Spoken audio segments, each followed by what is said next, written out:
আমার কবিতার নাম সৃষ্টির উল্লাসে ভগবান। কবি সুবলচন্দ্র বিশ্বাস। বিধাতার এই সৃষ্টির ধরণীতে ভগবান আমায় করেছে সৃষ্টি।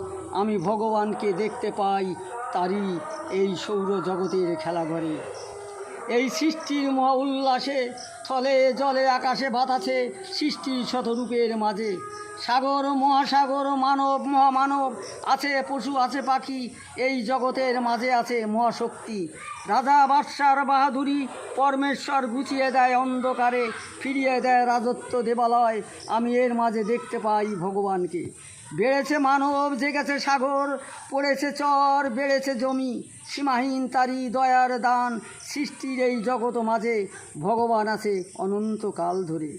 দেশে দেশে হানাহানি, জাতিহিংসার কাটাকাটি, জন্ম মৃত্যুর সত্য মিথ্যা, পাপের নৈরাজ্য, ধ্বংস প্রলয় সৃষ্টি।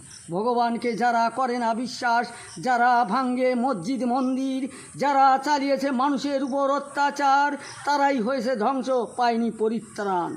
দেখেছে তারা নরকের অন্ধকার। আমার মৃত্যু পথে যারা হেনেছে আঘাত, তারাই ষড়যন্ত্রকারী শয়তান। আমার মৃত্যু থেকে বাঁচিয়েছে ভগবান। লহ প্রণাম সৃষ্টির উল্লাসে ভগবান। আমার বুকের উপর রাখবো তোমায় ভগবান। আমার লহ শতকোটি প্রণাম সৃষ্টির মহা উল্লাসে ভগবান।